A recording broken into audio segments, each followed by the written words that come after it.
하나님의 말씀은 신약성경 10페이지 마태복음 7장 1절로 29절까지 말씀입니다. 본문을 한번 읽고 말씀을 들으시면 감사하겠습니다.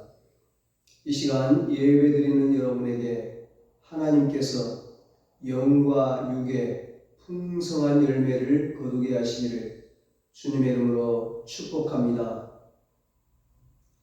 오늘은 추수감사절을 한 주 앞두고 이 마태복음의 예수님의 말씀을 통해 열매를 거두는 기쁨을 누립시다, 이런 제목으로 함께 은혜를 나누겠습니다. 지난 여름 무더위가 있었지만 그럼에도 태풍 없이 잘 지나서 작년에 비하면 그래도 올해 농사는 풍작을 이룬 것 같습니다. 그렇게 보면 우리나라는 참 복받은 나라입니다. 하나님께서 어쩌면 그렇게 적절하게 때를 따라 적당량의 비를 주시고 적당량의 햇빛을 주시고 좋은 계절과 좋은 날씨를 주시는지, 시간이 지나고 보면 언제나 넘치지도 않고 부족하지도 않게 채워주시는 것을 보게 됩니다. 저는 1년 중에서 가을이 가장 좋은 계절이라고 생각합니다. 이 가을은 낙엽이 져서 나무들이 앙상해지고 그래서 삭막하고 쓸쓸한 기분이 들기도 하지만 들과 산이 모두 충만해진 모습들을 보면 참 만족스럽고 보기에도 아름답고 좋습니다. 가을과 산과 들, 농과 밭, 가을은 산과 들, 농과 밭 할 것 없이 어디나 풍요로 가득 채워주고 있습니다. 그래서 가을은 모든 사람으로 하여금 인심을 좋게 만들어주는 계절입니다. 그리고 가을은 또 무엇보다도 하나님의 손길을 체험할 수 있어서 좋습니다. 온 들녘이 충만해진 모습을 보면 거기에서 우리는 인간을 먹이시고 입히시는 하나님의 섭리의 손길을 체험할 수가 있습니다.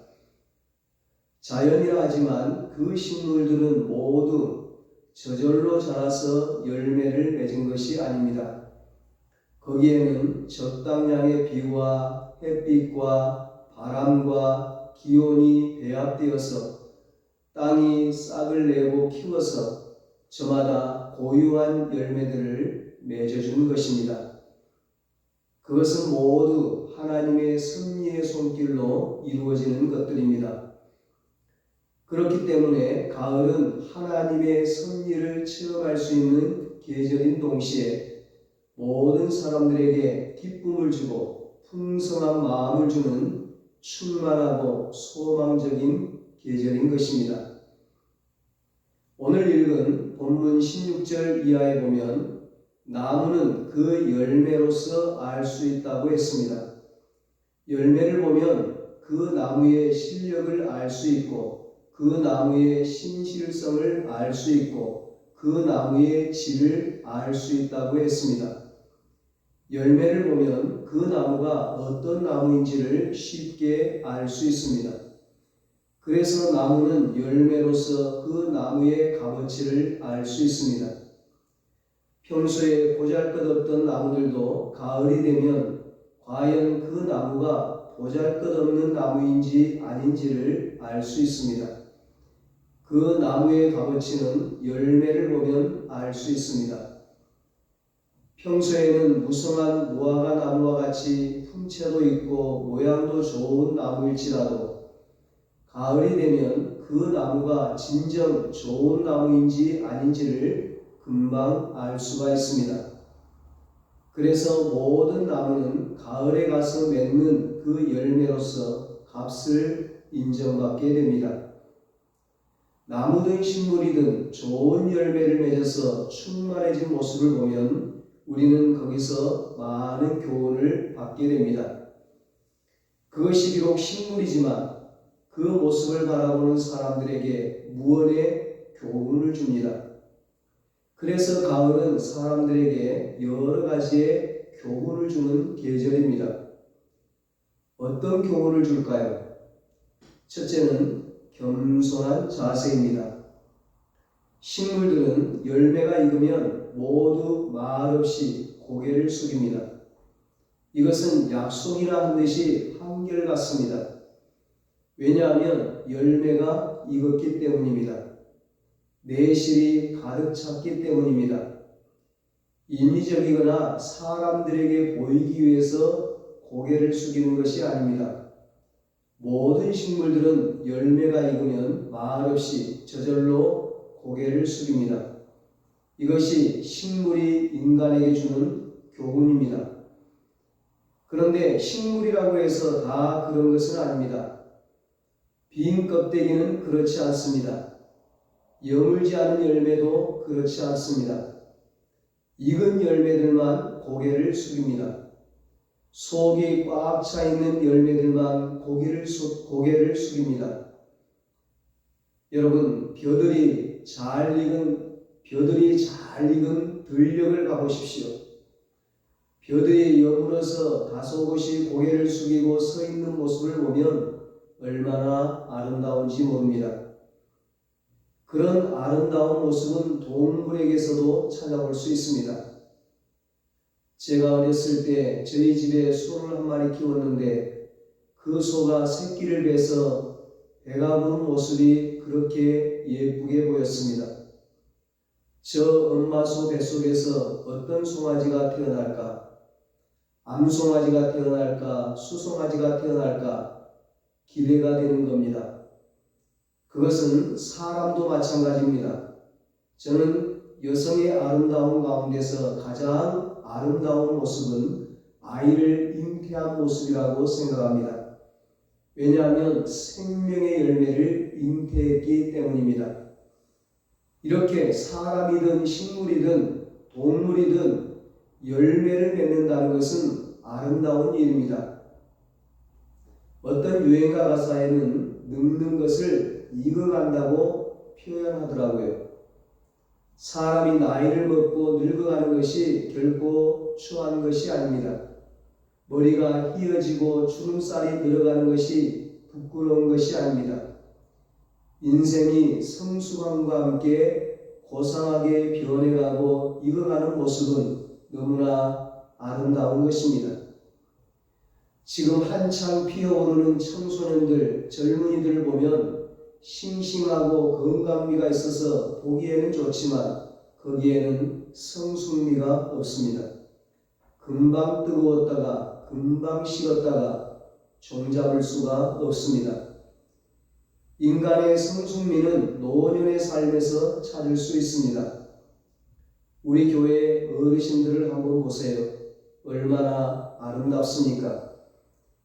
혈기 많은 젊은이들처럼 이랬다 저랬다 하지 않잖아요. 언제나 변함없는 성숙된 모습이 너무나 아름답고 존경스럽습니다. 제가 우리 젊은 성도님들 때문에도 많은 힘을 얻지만 언제나 변함없는 우리 어르신들을 보면서 참 많이 힘을 얻습니다. 하얗게 변해가는 머리와 주름질 얼굴 속에 역사가 있고 경륜이 있고 뿌리가 있고 지혜가 있는 것입니다. 그래서 거기에는 경거망동이 없습니다. 가벼움이 없습니다. 흔들림이 없습니다. 왜냐하면 아주 잘 익은 인생이기 때문입니다. 그런 모습을 가리켜서 우리는 무르익은 인생, 성숙한 인생이라고 말할 수 있습니다. 지난번 추석에 시골 장모님 댁에 다녀오면서 누렇게 익어가는 들녘을 보니까 참 보기에 아름다웠습니다. 벼이삭들이 잘 익어가고 있었습니다. 벼들이 한결같이 고개를 다소곳이 숙이고 있었습니다. 벼들이 왜 고개를 숙이고 있을까요? 부끄러워서일까요? 창피해서일까요? 아닙니다. 열매가 익었기 때문입니다. 내실이 가득 찼기 때문입니다. 이런 벼들은 바람이 불어도 그렇게 요란하게 흔들리지 않습니다. 요동하지도 않습니다. 그만큼 스스로 무게를 지니고 있기 때문입니다. 그런데 벼들과 함께 자라는 피라고 하는 풀이 있습니다. 그 피는 모양도 볼품없게 생겼지만 열매도 보잘것이 없습니다. 그 피는 고개를 숙일 줄 모릅니다. 뻣뻣하게 고개를 들고 서서 바람이 조금만 불어도 사정없이 흔들립니다. 왜 그러냐 하면 무게가 없어서 그렇습니다. 입고 여물고 할 것이 없기 때문입니다. 값이 없습니다. 그래서 농부들이 피를 미련 없이 뽑아서 팽개치지 않습니까? 불살라 버리지 않습니까? 값어치가 없고 쓸모가 없기 때문입니다. 그래서 성경은 열매를 보아 그 나무를 알 수 있다고 했습니다. 찔레나무에서 무화과를 딸 수 없고 못된 나무에서 좋은 열매가 맺히는 법이 없다고 했습니다. 나무는 열매를 보아서 그 나무의 진가를 알 수 있습니다. 이것이 가을이 주는 교훈입니다. 둘째로 가을은 완숙한 맛과 향기를 줍니다. 열매가 익으면 먼저 냄새가 다릅니다. 그 냄새는 천연의 향기입니다. 인위적이거나 만들어진 그런 냄새가 아닙니다. 아주 잘 익은 열매는 완숙하게 익은 천연의 향기를 내뿜습니다. 사람이든 식물이든 익는다는 것은 냄새로서 알 수 있습니다. 과일 나물들을 보면 열매들이 말없이 매달려 있지만 그 열매들은 아주 그윽한 냄새를 풍기고 향기를 풍겨냅니다. 사과 향기, 포도 향기, 오렌지 향기, 모과 향기, 그 냄새가 자연이 만들어준 창조 때부터 풍겨주었던 오염되지 않고 첨가되지 않은 천연의 향기입니다. 거기서 우리는 완숙한 맛을 느낄 수 있고 향기를 맡을 수 있습니다. 가을은 우리들에게 그런 맛을 줍니다. 열매가 익는다는 것은 이렇게 좋은 것입니다. 여러분, 감나무를 보십시오. 가을이 되어서 잎이 다 떨어지면 빨갛게 익은 열매들만 매달려 있습니다. 그 열매들을 보면 우선 빛깔이 좋습니다. 빨갛게 익은 그 빛깔은 물감으로 칠한 빛깔하고는 그 차원이 다릅니다.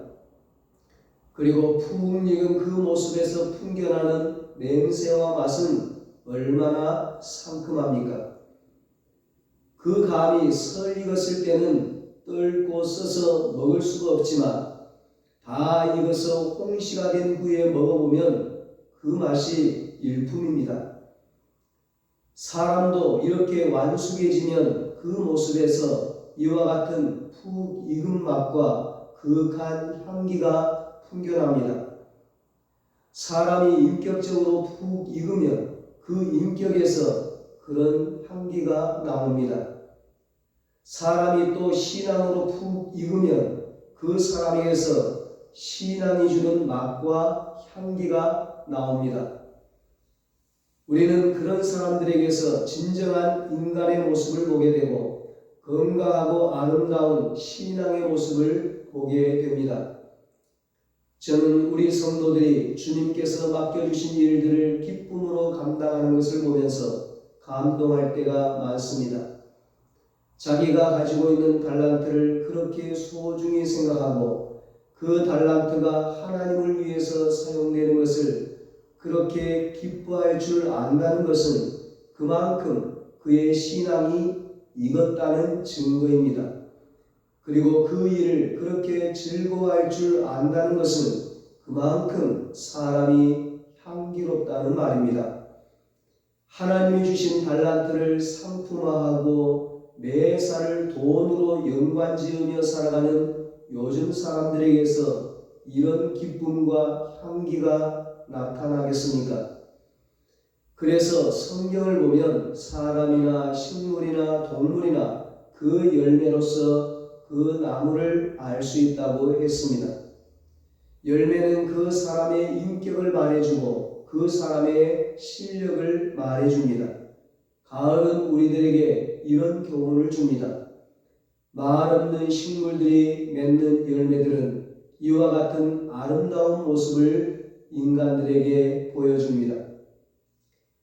이렇게 잘 익은 열매들은 추수를 기다립니다. 이것이 가을이 우리에게 주는 마지막 교훈입니다. 모든 열매들의 가장 큰 보람은 추수입니다. 잘 익은 열매들은 누가 거두어 주기를 기다립니다. 누가 따서 맛있게 먹어주기를 기다립니다. 추수 때는 모든 열매들이 실력을 인정받는 때입니다. 그리고 알곡과 가라지가 구별받는 때입니다.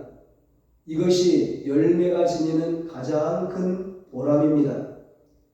열매는 이 추수 때를 위해서 그렇게 수고롭게 햇빛과 비바람을 맞으며 익었고 그 익은 향기를 뿜어내는 것입니다.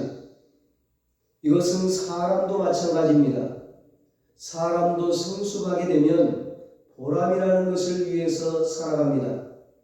사람이 미성숙할 때는 얻어먹고 받을 때 기뻐하고 즐거워하지만 철이 들고 성숙해지면 주는 데서 기쁨을 얻고 나누는 데서 보람을 느끼며 살아갑니다. 그래서 사람들이 수고해서 얻은 그 귀한 물질을 아까워하지 않고 베풀기도 하고 나누기도 하면서 살아가는 것입니다. 사람들은 그때 보람을 느끼고 기쁨을 느끼게 됩니다. 사람도 어떤 사람은 소유함으로 기쁨을 느끼는 사람이 있습니다. 그리고 가짐으로써 행복해하는 사람이 있습니다. 그렇지만 어떤 사람은 나누고 베푸는 데서 행복을 느끼고 기쁨을 찾고 보람을 느끼는 사람이 있습니다. 진정한 기쁨은 여기에서 주어집니다.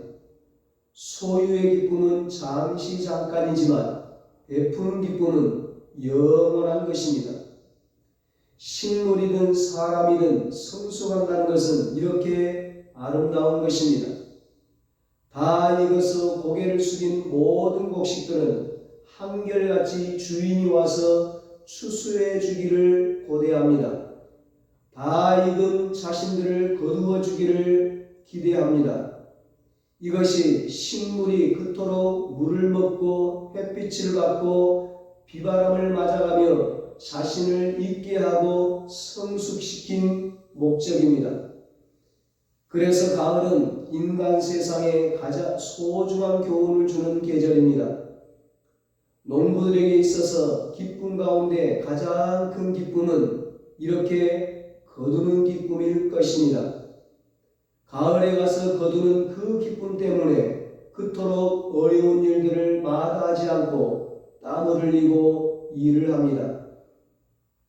오늘 내가 심은 것이 가을에 가서 어떤 모습으로 열매를 맺을 것인가? 그것을 기대하면서 오늘 심고 가꾸는 농부의 마음이 얼마나 선하고 아름답습니까?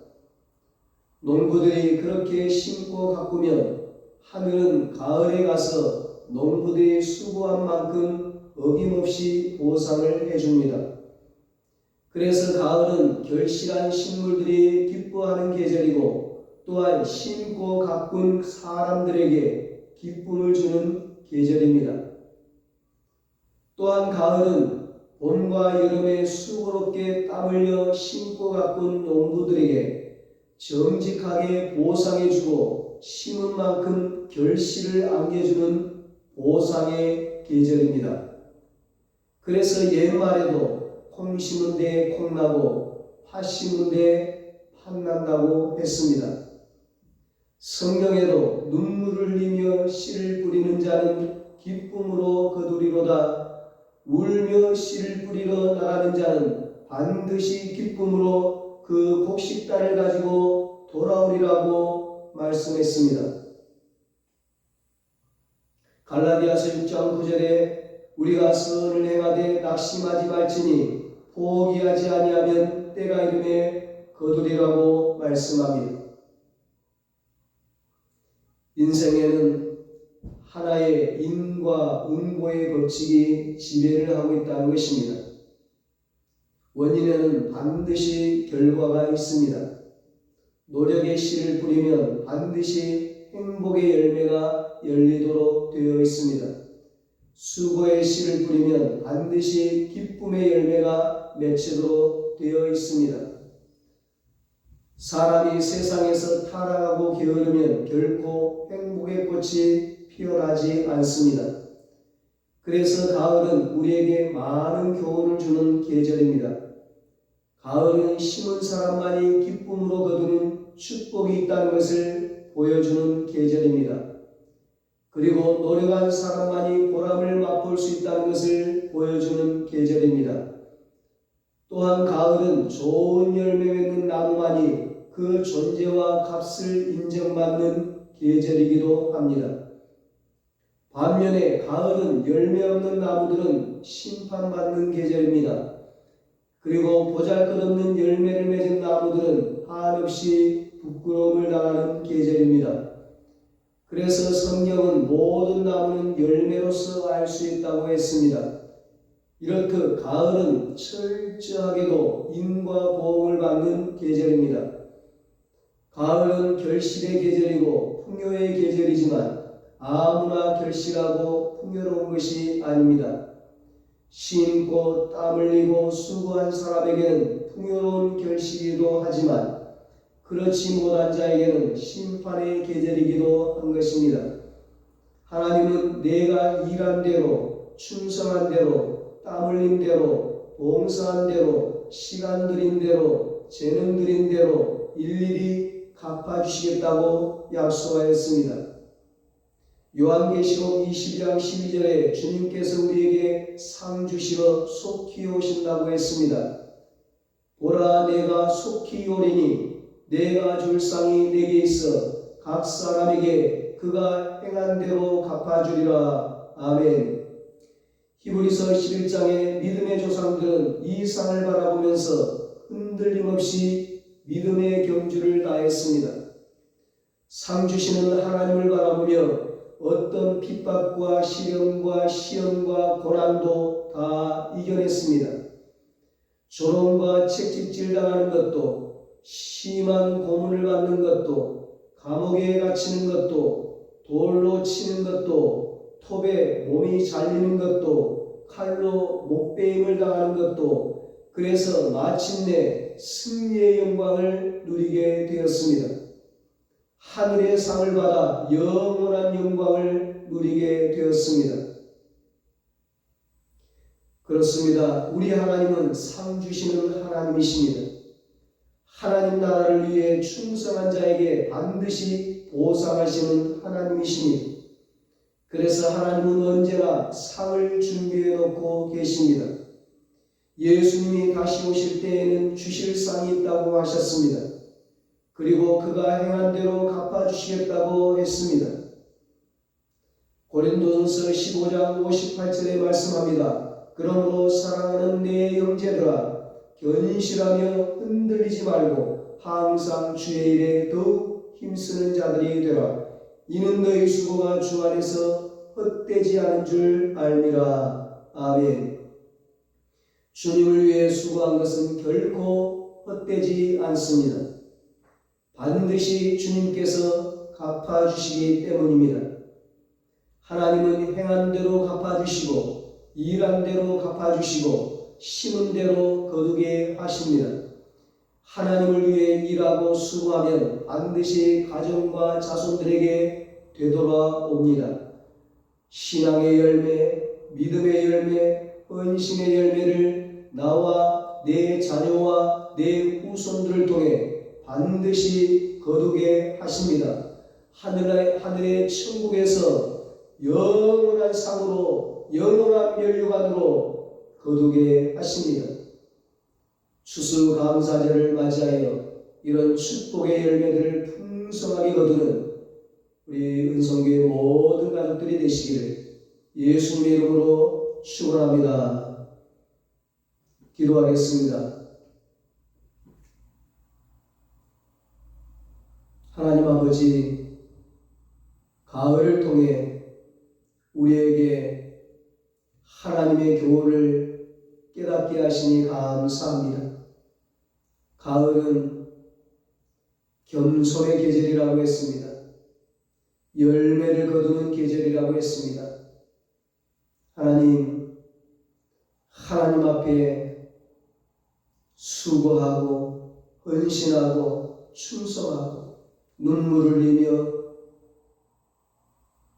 열심히 씨앗을 뿌린 사랑하는 주의 백성들, 그 열매를 거두게 하여 주시옵소서.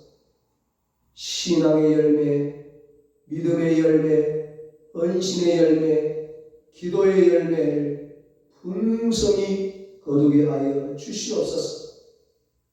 우리가 심은 씨앗을 통하여 우리 자녀와 우리 후손들이 풍성한 열매를 거두게 하시고 믿음의 가문, 축복의 가문을 이루게 하여 주시옵소서. 이제는 우리 주 예수 그리스도의 무한하신 은혜와 하나님 아버지의 사랑하심과 성령님의 위로하시고 교통하심이 축복의 열매들을 풍성히 거두기를 소원하는 사랑하는 모든 성도들과 저들의 가정과 자녀들과 사업과 직장 위에 이제로부터 영원토록 함께 있을지어다. 아멘.